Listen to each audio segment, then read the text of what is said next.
Hey, this is Anney. And Samantha. And welcome to Stuff Mom Never Told You, production of iHeartRadio.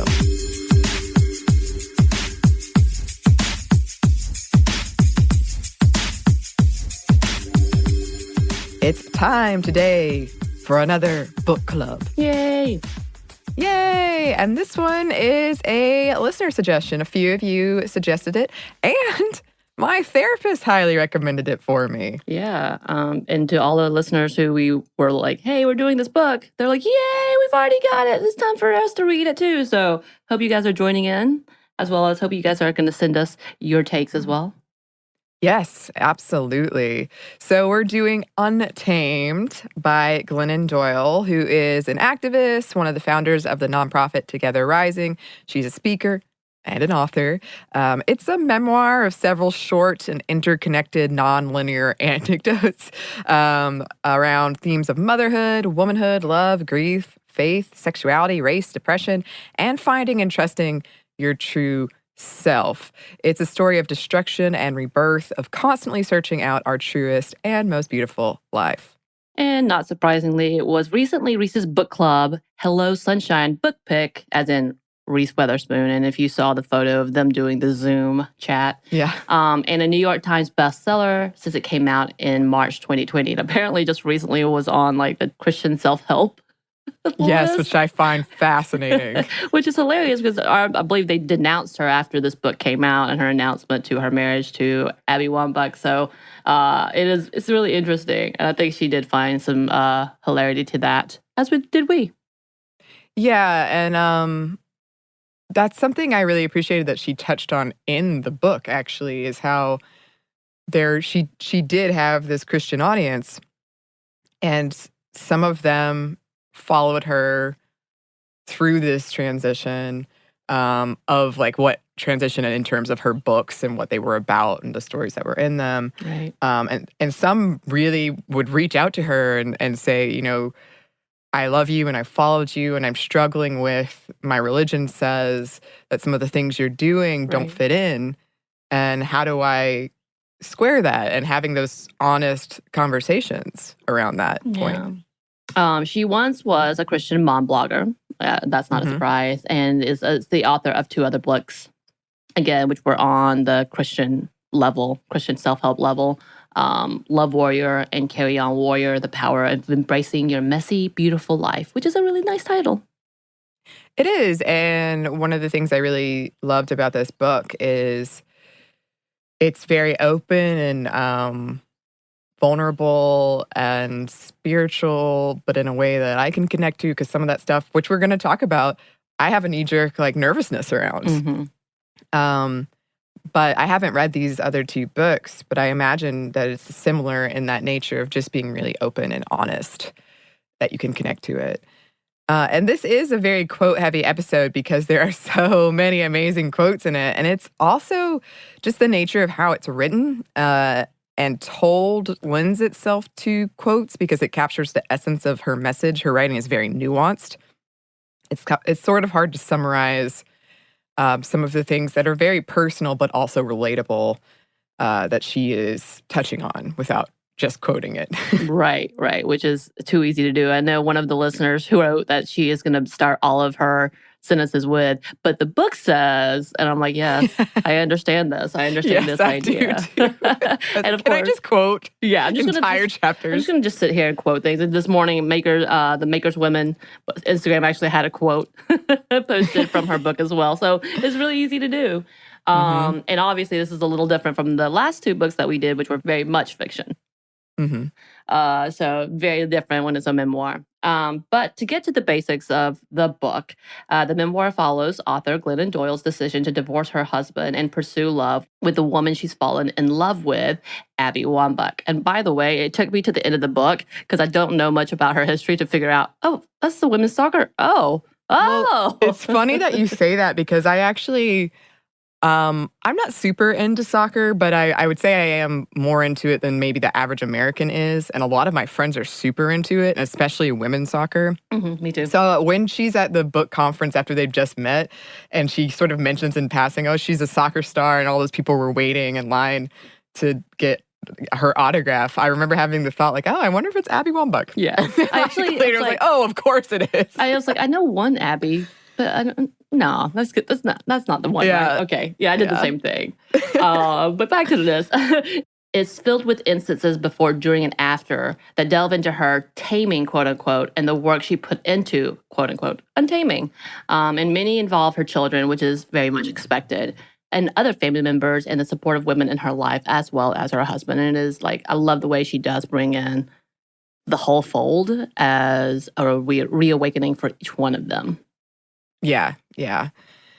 And in this memoir, Doyle details the eating disorder she struggled with for years when she developed at the age of 10 or 11, her struggles with alcoholism and drug use, and spending 16 years being numb, as she called it, and the subsequent sobriety when she discovered she was pregnant. Her husband's infidelity leads to years of indecision of what she should do, leave or stay. A lot of researching online. I totally connected with this too, of like, what to do when your husband's cheated but there are children involved, and just looking at all these articles that are telling you different things and being so unsure of, I often joke that Google is my therapist, because I'll be like, Google, well, Google's I'm having my doctor. This sad feeling. Yeah, Google's my doctor. I was like, all right, symptoms. Am I dying? Okay, great. And Google's like, Samantha, no. I'm also convinced Google, for some reason, thinks I'm a cat. And I don't know why. I could see that. I'm starting to Google. I don't know what you see in me that I don't see, but... Well, Netflix doesn't think I exist, so there that is. You're just non-existent. Are you there? Are you sure you're there? Yes. Okay, but back to the book, Glennon Doyle. So that decision to leave or stay her husband is further complicated when she falls in love at first sight. It's a beautiful scene with Abby at this book conference. Through self-discovery and learning to trust her inner voice, what she calls the knowing, capital K, Doyle realizes that the eating disorder, the alcoholism, were all symptoms of her denying her discontent, of her trying to be a, quote, good woman. Right, and the book opens up with her and her family at the zoo and watching a cheetah chase a Jeep with a ragged pink bunny attached to the back. As they drove away, she caught a glimpse of the cheetah who had been raised in the wild, stalking next to the fence, taut, ready to stalk to attack. The wild very much still a part of the cheetah. And she wants to yell at the cheetah, and I think it was one of those moments because her daughter had so many questions. Quote, "You're not crazy. You're a goddamn cheetah." And she examines her own taming, which started at the age of 10 when we learn how to be good girls and good boys. Yeah, I love that quote, and it comes back many times throughout the book. Yeah. You're a goddamn cheetah. Love it. So when it comes to themes, a big one is the patriarchy, dun, dun, dun, dun, and white supremacy. So we wanted to read this quote. It's kind of long, but again, I just thought so good, so exemplary of what this book is about and how it relates and fits so well with our show and what we talk about. Our culture was built upon and benefits from the control of women. The way power justifies controlling a group is by conditioning the masses to believe that the group cannot be trusted. So the campaign to convince us to mistrust women begins early and comes from everywhere. When we are little girls, our families, teachers, and peers insist that our loud voices, bold opinions, and strong feelings are too much and unladylike. So we learn not to trust our personalities. Childhood stories promise us that girls who dare to leave the path or explore get attacked by big bad wolves and pricked by deadly spindles, so we learn to not trust our curiosity. The beauty industry convinces us that our thighs, frizz, skin, fingernails, lips, eyelashes, leg hair, and wrinkles are repulsive and must be covered and manipulated, so we learn not to trust the bodies we live in. Diet culture promises that controlling our appetite is the key to our worthiness, so we learn not to trust our own hunger. Politicians insist that our judgment about our bodies and futures cannot be trusted, so our own reproductive systems must be controlled by lawmakers we don't know in places we've never been. The legal system proves to us again and again that even our own memories and experiences will not be trusted. If 20 women come forward and say, "He did it," and he says, "No, I didn't," they will believe him while discounting and maligning us every damn time. And religion, sweet Jesus, the lesson of Adam and Eve, the first formative story I was told about God and a woman, was this: when a woman wants more, she defies God, betrays her partner, curses her family, and destroys the world. We weren't born distrusting and fearing ourselves. This was part of our taming. We were taught to believe that who we are in our natural state is bad and dangerous. They convinced us to be afraid of ourselves. So we do not honor our own bodies, curiosity, hunger, judgment, experience, or ambition. Instead, we lock away our true selves. Women who are best at this disappearing act earn the highest praise. She is so selfless. Can you imagine?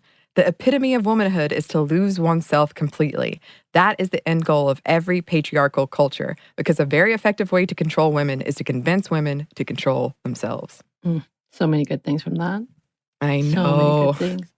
So a part of this is getting women to reject all other emotions other than happiness, to not feel these other things or to squash them down and deny them completely. And she tells a story of asking her children and some of their friends if they were hungry and witnessing the boys looking inward and answering very quickly, yeah, I'm hungry, while the girls pause, look around, look outward, and conducting a silent poll before they answer. And saying no. Yeah, and there, so much of what she touches on in that very long quote, I really, really relate to. And that's actually one of the reasons my therapist recommended this book to me. Was she was saying that I struggle with trust, and I know I've talked about it a lot before, and trusting myself. And she was saying this book is a great example of how so many women do struggle with that, where you just don't feel like you have a solid foundation to trust yourself, to know what's good for you and what's right for you. Yeah, I agree with that. I think for me, it took me a long time, and I know I've told the story about the fact that with the religious idea of what women should be, that I was never that woman, and I always felt guilty, and I always felt like I was doing it wrong, and there was a part of me that felt like I am not a good person because I cannot fit this mold.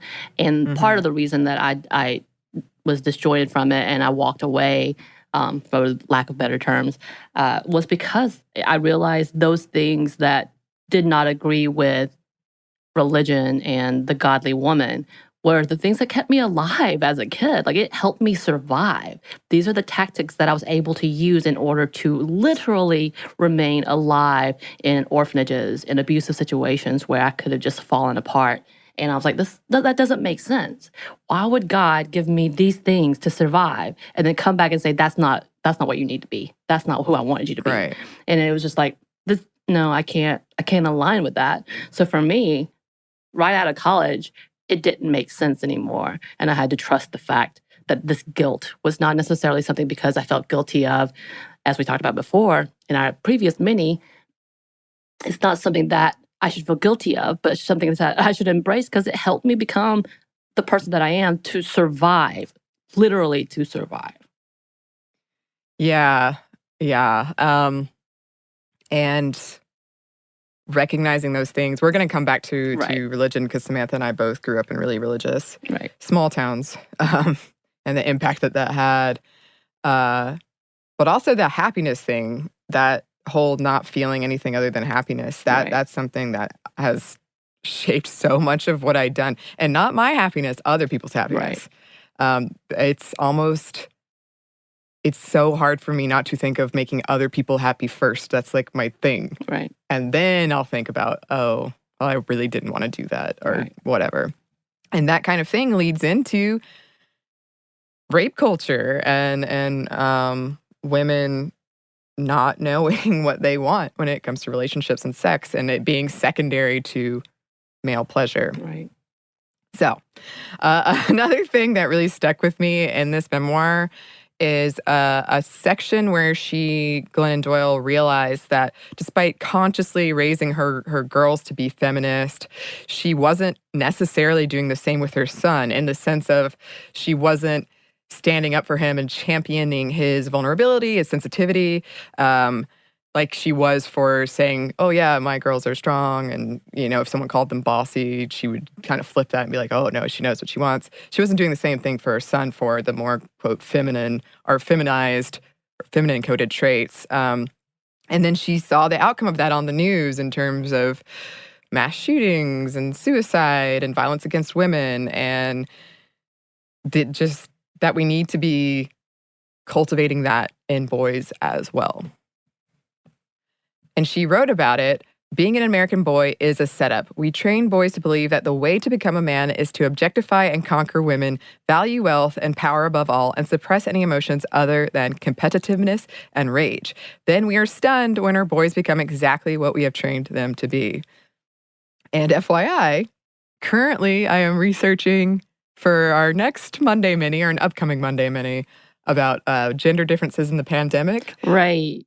We were talking about the article where it actually says men are less likely to wear it because they feel like it's not masculine enough. Wear a mask, yeah. And it's literally not only making this whole thing last longer, it's killing them. Right. It's kind of like, wait, how did that become a gendered thing? I thought wearing masks was kind of cool. I don't understand what's happening. like I remember my partner, who is really big into Red Dead as well as Cyberpunk, got excited because he was like, wear a mask in public, and I'm gonna wear it like this. And I was like, wait, what just happened? What just happened? What just happened? Which is absurd in such a way, an obvious statement of how misogynistic our culture is, that they would rather look, quote unquote, be masculine than be alive. Yep, and we see that at the very top. Right. And by the way, so as we're talking about it, she does talk about sexism and racism as poison in the air we breathe, as in it's just inoculated into our lives no matter what is in the environment around us. And the fact that the programmed poison of racism was pumped into us may not be our fault, but getting it out is sure as hell our responsibility, which I think says a lot. And recognizing our knee-jerk conditioning around successful women and then moving past it. I know we're going to talk a little more, right, about racism in a bit, where she talks specifically about being called out for overtaking a discussion about Black women in the culture. And I think it's a really interesting point of view. And she never really talks about whether or not how it was resolved, but it is an interesting take on all the conversation and her thought process as a white woman of prominence, and what to do and how to be a person who can combat and be an ally. Yeah, I really loved her take on that. It's just poison in the air we breathe, right. Which is a really great way to think of it. And to hear her sort of working through her own thoughts of how to be the best ally and what does that look like, and listening to Black women specifically about, okay, how can I best be of help, was really, I appreciated her honesty and her take on that. So we do have a lot more to talk about with this book, but first we're going to pause for a quick break for a word from our sponsor.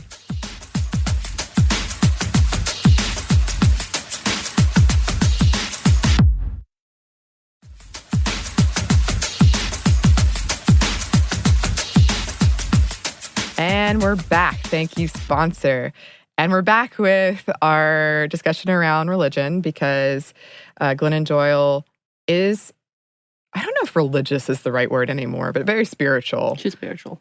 Yeah. So she talks a lot about finding God within yourself, not within a religion or the church and the structures that come with it.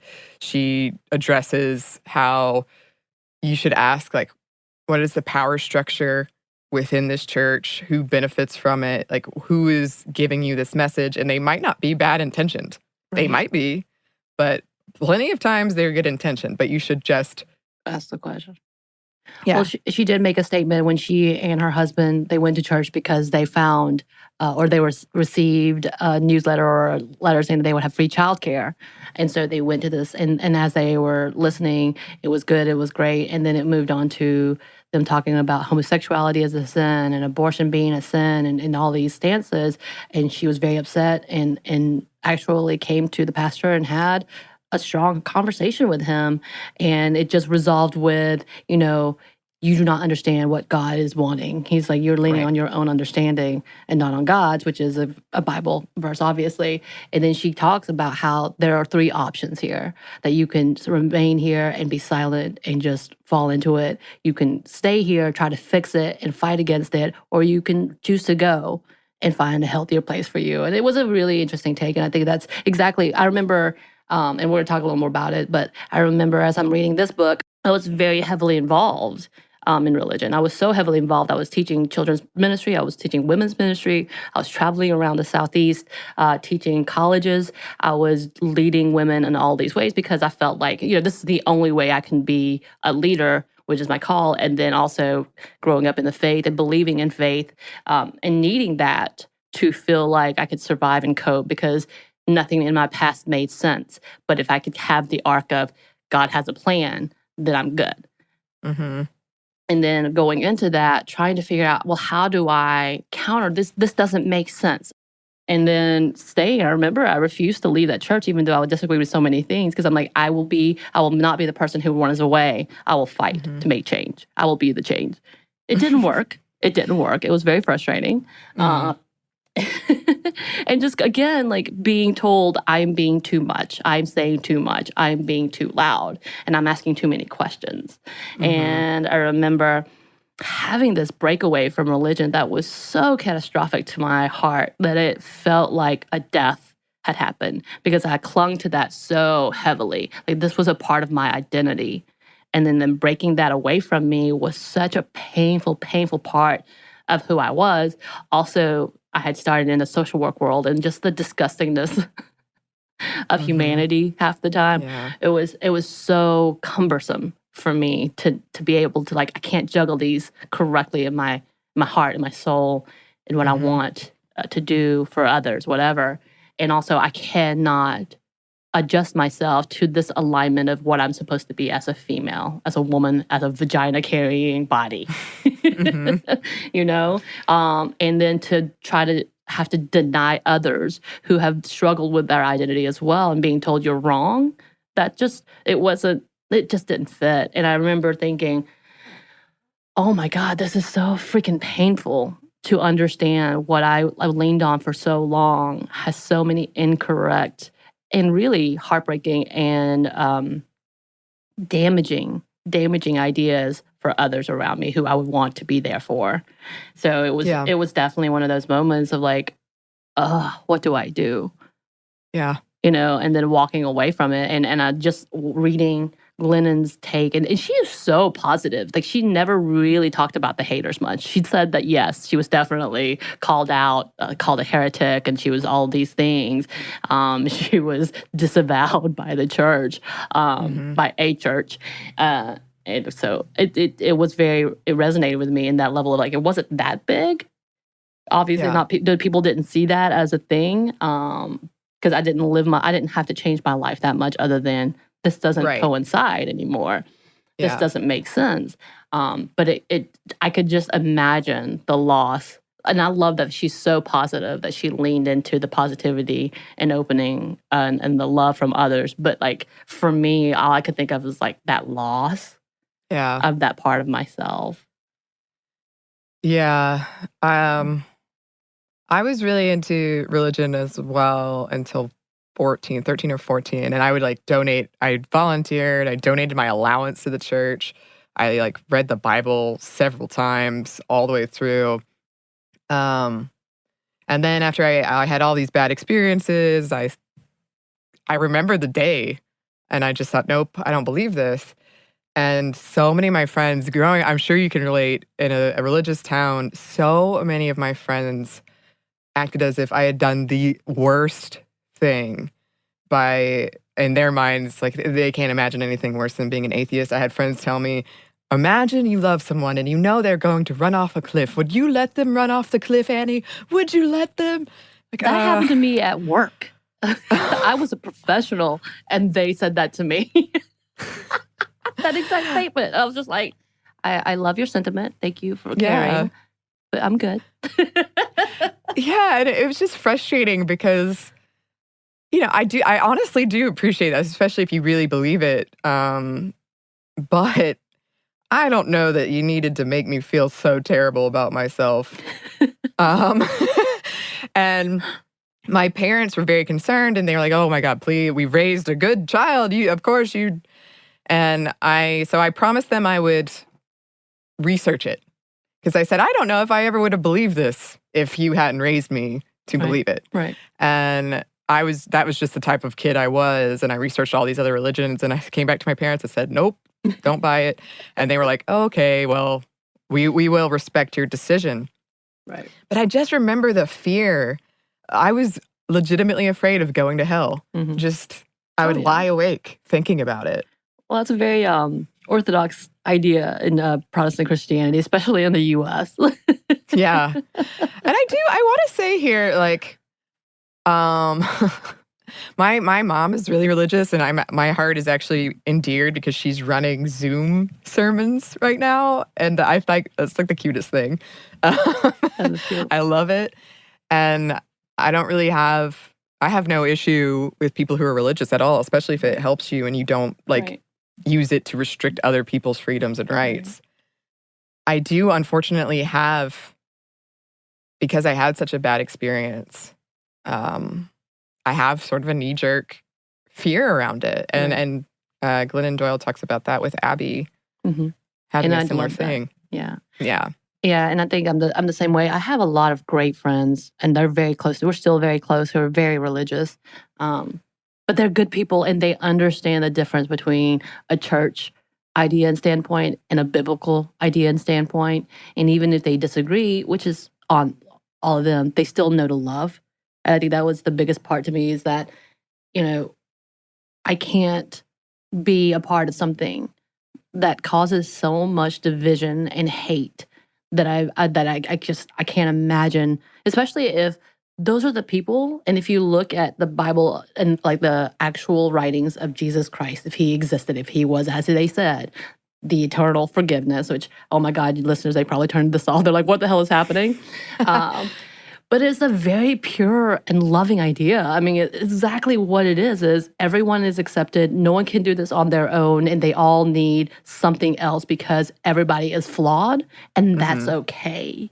Yeah. That's the biggest portion to that. And I think that's where I struggle when they start breaking down to the individuals, and these are the practices, and this is how we interpret this. We're going to bring the Old Testament, which, by the way, if we go with the biblical idea that Jesus is the New Testament, that means he overshadows the Old Testament. Like, it literally no longer applies. But that's just a whole other view, which I've definitely had many conversations on. But the overall is, too, I'm also very much against anyone oppressing someone who needs to believe because they need that faith. Why in the hell am I going to try to take someone's faith and heart away from them? That's not my right either. And again, I may not agree. And I think I call myself spiritual. I have believed for so long, of a greater power, that it's hard for me to let that go. That's one of those things that I'm like, it's ingrained in me. Yeah. However, do I believe that, I'm not going to get too into my beliefs, but am I a churchgoer who believes in the system, who believes that everybody, the pastor and all these people are infallible and they are the ultimate conversation? No, absolutely not. But I think it is a beautiful sentiment. And when you look at every religion, when you look at the core of what it is, there is goodness there that has been tainted. It's been usurped by like patriarchal ideas. I mean, look at the story of Eve alone. I know. Oh my gosh. So a quote we wanted to read from the book: maybe Eve was never meant to be our warning. Maybe she was meant to be our model, our own wanting. Eat the apple, let it burn. I loved that. I love that because I remember hearing that story and thinking, oh, a woman ruined this all for us. Oh, of course. She's the reason we're in so much pain. Oh. Yeah. And I do, before we move on, I also want to touch on, like, I had friends who, their parents, like if they were going through something really tough or struggling with depression, their parents would say, pray. Right. Which is great. But I've seen it time and time again where they really needed help. Right. And they needed something else, like maybe prayer and. Right. So lots of thoughts there, lots of thoughts. Right. And I agree with you because I was a very depressed teenager as well. And my parents were very religious. And they have learned since then the benefits of therapy. But it took them till I was an adult, and them apologizing to me for not recognizing the trauma that I was going through and not just saying, Jesus will save you. Yeah. I mean, sure, maybe, if you want to think that way, but I definitely struggled and have been damaged because of that. Yeah. And also, I did want to talk specifically, it's a very like small portion in Not for Abby. Glennon and Abby go to a church, and at one point, you can see, she expresses about how Abby's really nervous and doesn't want to really be there. And she turns and talks to her. And at one point, Glennon says, when you left the church, you thought you were only protecting you and away from God, the people, and religion. But actually, her take was it was protecting the God in you when you left that church. And that was so harmful. And Abby says with the section, I grew up in the Catholic Church. The church taught me I was sin and an abomination. And the way Glennon explained God and church freed me from those lies. And I thought that was such a beautiful, beautiful sentiment. Yeah, I love that too. I love that take on it's inside you. Mm-hmm. And it was protecting you. Yes, exactly. And of course, we couldn't go without talking about love and marriage, which is all throughout the book as she finds new love. She leaves old loves. Like, it's a beautiful thing. And she admits to her therapist that since her husband's infidelity, she doesn't want to have sex with him, which, by the way, she's not the only one. This makes complete sense. Yeah. And her fury with him. And I love her description about how angry she is just staring at him while he's minding his own business, but she's fuming. And the therapist suggests she try blowjobs because, they're less intimate.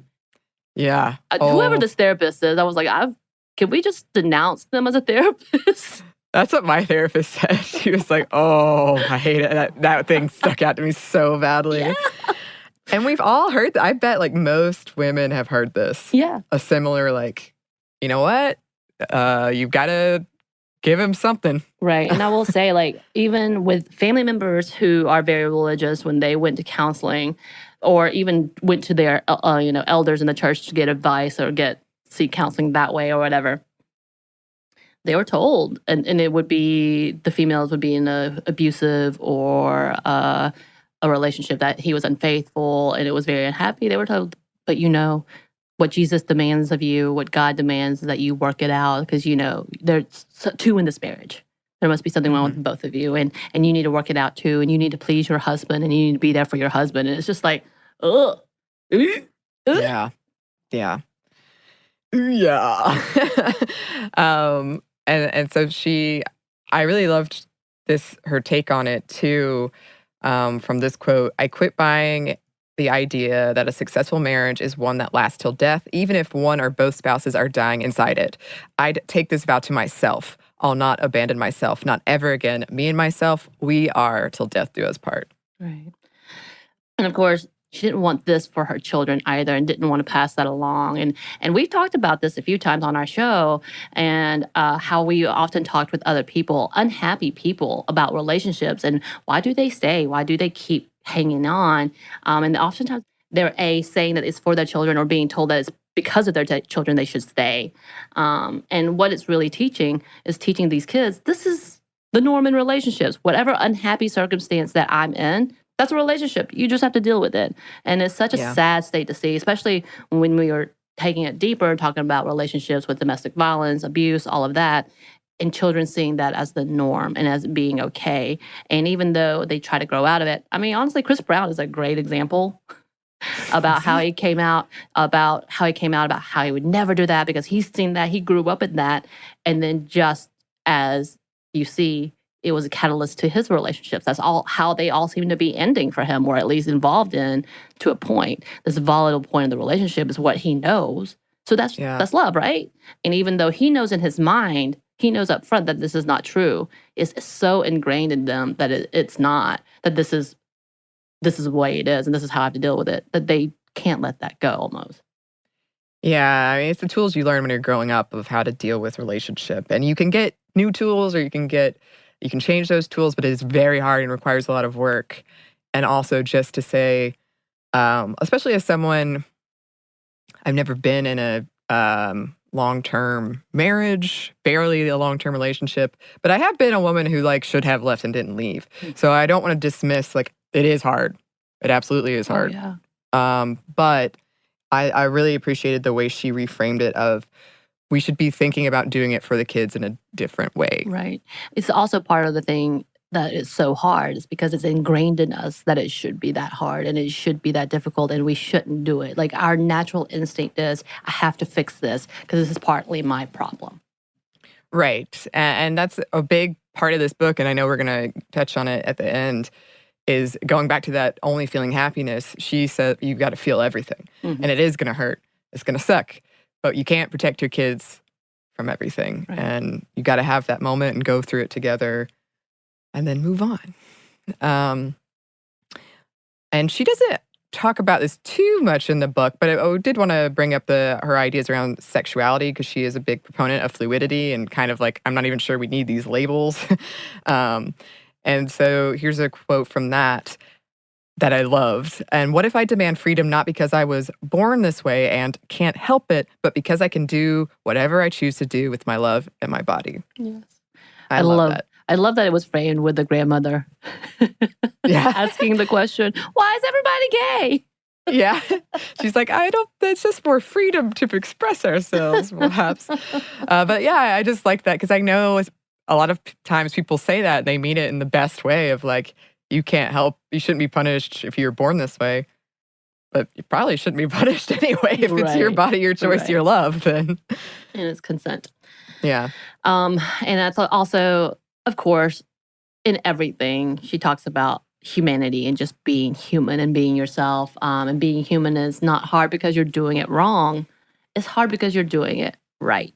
And you'll never change the fact that being human is hard. So you must change your idea that it was ever supposed to be easy. So that was a quote with a Samantha spin. I bet you can guess what part was the Samantha spin. I think it added to it. And a part of that whole idea is, as she writes about her sobriety and her kind of journey to becoming sober. And as she did that at first, she felt like the problem was she didn't know how to be human. And that's what drove her to drugs and alcohol. And I think it was her first recovery meeting, or maybe her second, a woman told her, it's okay to feel all of the stuff you're feeling. You're just becoming human again. You're not doing life wrong. You're doing it right. If there's any secret you're missing, it's that doing it right is just really hard. Feeling all your feelings is hard, but that's what they're for. Feelings are for feeling. All of them, even the hard ones. The secret is that you're doing it right, and that doing it right hurts sometimes. Right. And then when she talks about feeling it all, she also talks about grief and it being a cocoon. I love this when she's specifically talking about her sister and her grief and loss of marriage. She talks about the fact that she couldn't go with her sister into that cocoon. This was her own. And I think this is a huge lesson people don't understand when we talk about grief. We want to fix things. We don't have the answers, but we want to fix you. We want to make you happy because we don't want you to feel that way either. Or, we don't want others to feel that way. And oftentimes, we can't be the ones that are the answers. We can't be the ones to give the answers, but just letting people grieve in its purity and its own timing. Mm-hmm. And the conclusion of that is, her sister goes into this grief cocoon, comes out, and goes, volunteers, helps people, meets her new husband, happily in love. And let's be honest, that might not always happen, but at least you find yourself. No, if you push those feelings away, it comes from experience, eventually they will find their way out, and perhaps in not the way you want. So feeling those feelings, which is hard and it sucks, but knowing that you're not doing it wrong. And as part of this look into humanity and hard feelings, Glennon Doyle, she's really open about her experiences with mental illness and what that has meant for her and what it does mean for her. Yeah, and with that, if you have a diagnosis and there's a treatment plan that includes medication and it works, take it.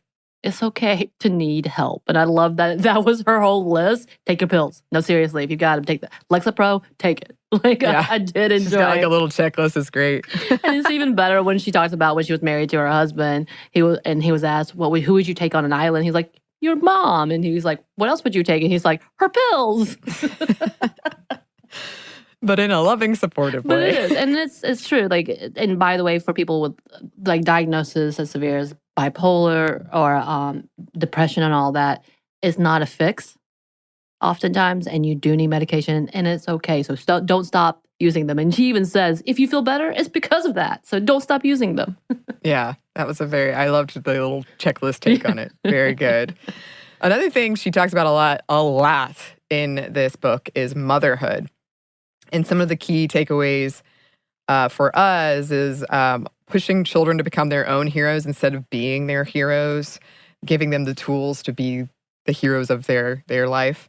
Teaching children to be critics of culture. That was a really great scene where she asked her daughter, what do you notice about all these magazines? What would you say women look like? Thin, blonde, whatever. And then she had her daughter look around the store and say, what do women actually look like? And so just, being a critic of what they're seeing. That whole idea of selflessness that we touched on earlier, teaching our children to live instead of die. This is a quote, what a terrible burden for our children to know that they are the reason their mothers stopped living. Mm-hmm. And how we frame motherhood as the more you martyr yourself for your children, the more you love them, which is a damaging way to look at things. And I connected with this so much. I feel guilty just for being born because I love my mom so much. And she's never, ever, ever made me feel this way. But I feel like I made things harder for her. Right. And I took on that guilt. And it's actually so extreme that I call it my nuclear thought. If I think about it too much, I will cry, like within 10 seconds. How guilty I feel just for being born. So this is a big thing. And I'm glad I wasn't the only one. Right. To have that sort of feeling. Oh, man. Right. There's a lot to that. I mean, she does talk about, and I loved how she kind of sinks in. I think that's her saying. She sinks into it, stays in her spot. And then that was her realization as she was looking at herself in the mirror. Like, I have to do this for my children. And then have to ask, wait, why would my children want me to do this for them? Why would they want to sacrifice my happiness? It's not my happiness, but who I am because I'm scared to leave because of them. That's such an awful take, an awful thought in general. And I know we have jokes about how mothers will say, I brought you into the world and you did this, you're such a disappointment to me, whatever. I mean, it is a joke, but at the same time, it's true. We should live our lives. That is an example about finding joy and finding and hearing ourselves. And speaking of that, she talks about being brave. Again, we talked a little bit about it before. Stories about how, specifically a story about how we were incorrect when we teach our children what bravery means. I do love the ear-piercing story. It should be teaching them to advocate for themselves, trust themselves in the face of peer pressure. That means bravery changes depending on the individual. So going against the grain instead of falling for it. And just because someone else does something that seems really brave doesn't mean that's brave for you. Yeah, bravery can look different for different people. And I think we do think of it in one specific way of, oh, you did something and you were scared. But doing something, it could be not doing something and you were scared. Right. So I loved that too. And I appreciated this after a comment on a social post about how lucky she and Abby were to find each other. Glennon and Doyle responded, the braver we are, the luckier we get. So there is an element of luck, but there's also an element of taking those risks and not being brave, but like working for it and recognizing those things in you and going for it, which I love. And as she often says throughout the book, we can do hard things. Right. Yes. So we do have a little bit more for you listeners, but first we have one more quick break for a word from our sponsor.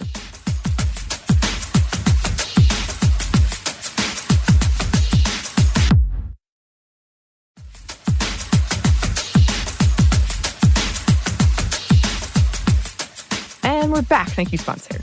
And we're back with just a wrap up because we've covered a lot of ground. There's a lot of wisdom nuggets in here.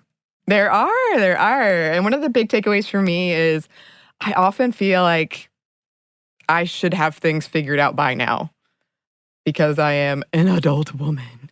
And I don't. Some things I do, but I still feel like I'm going through all of this self-discovery. Sometimes it shocks even me how much I'm learning about myself still. And learning who you are truly and what you want truly and what other people think you are and what they want from you and being able to separate those things out.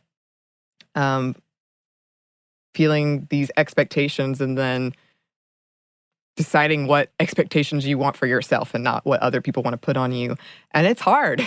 It's hard, still hard. And I mean, I'm working through all kinds of these things like eating disorder, sacrificing my happiness for others, and trying to trust myself to know what is it that makes me happy, and figuring that out, trusting myself in general, and then that extreme guilt for just existing, and working through that. And it is something that is work, and I am doing it.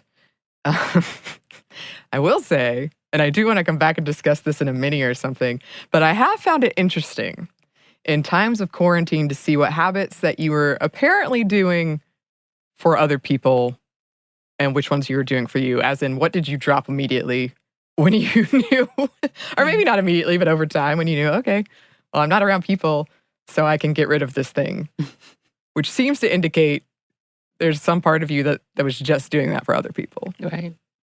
Yeah.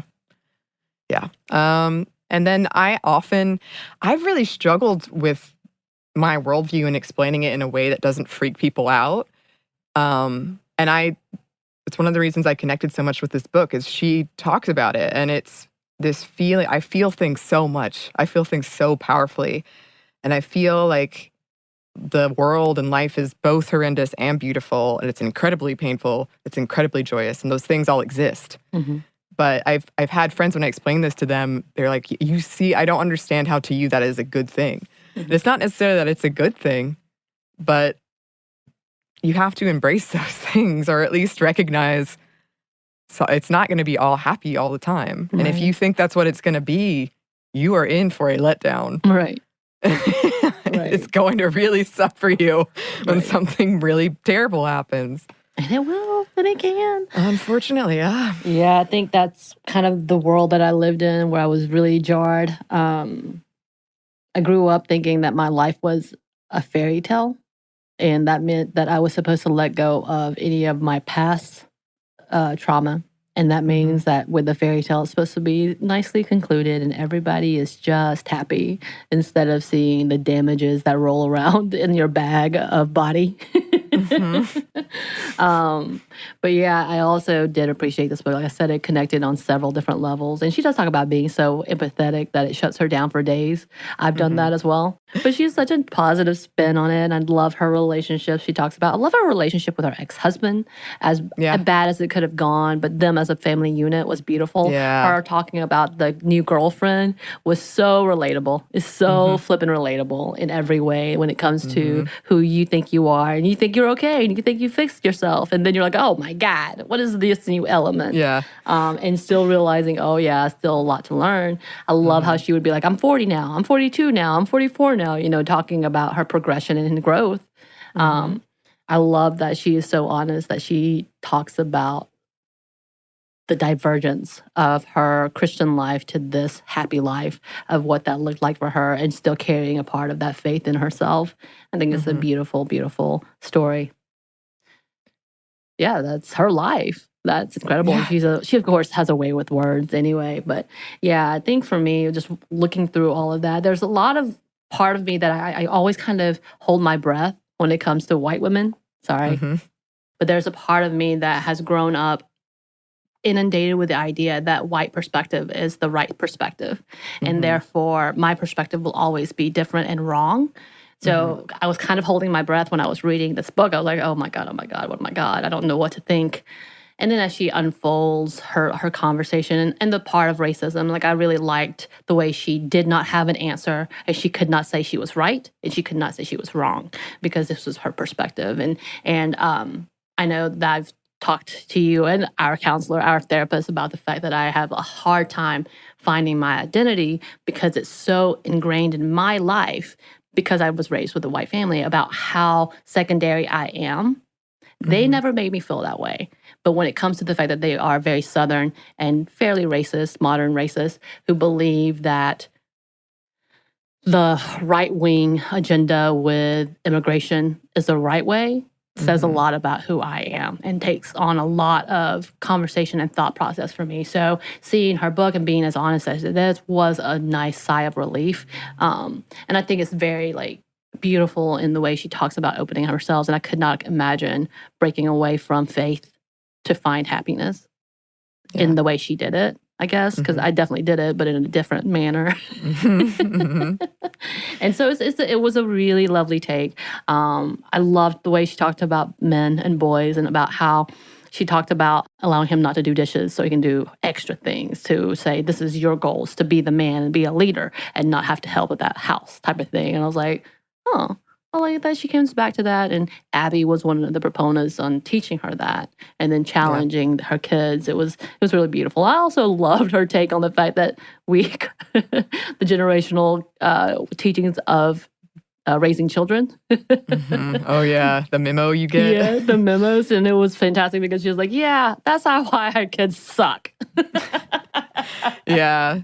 Yeah. I mean, all of it was just so, even as I'm not a parent, I can relate. Yeah, I understand. I've seen that. I was a nanny and I was like, yeah, some of these kids suck.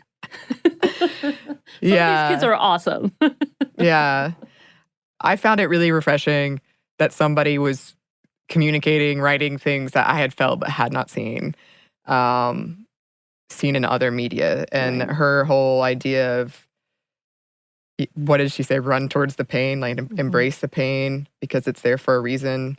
And you can do hard things and you'll work through it and you'll survive it and you'll come out the other side. I really appreciated. Yeah, so Glennon, who actually responded to our Instagram post when we said we were doing her book club, she said thank you to us. It was very nice. I felt very special. Thank you, Glennon, for honesty and sharing your beautiful words with us. Yes, and thank you to all the listeners who suggested it. Yes, and I hope I hope we can just do a whole episode where maybe we can do a mini. You guys send us your thoughts and takes and what part spoke to you, please. And we want to put it up on a mini. Yes, absolutely. And you can send those takes to our email, which is stuffmediamomstuff@iheartmedia.com. You can also find us on Twitter @momstuffpodcast or on Instagram @stuffmomnevertoldyou. Send in more book suggestions and movie suggestions and episode suggestions, all the suggestions. Thanks as always to our super producer, Andrew Howard, and thanks to you for listening. Stuff Mom Never Told You is a production of iHeartRadio. For more podcasts from iHeartRadio, visit the iHeartRadio app, Apple Podcasts, or wherever you listen to your favorite shows.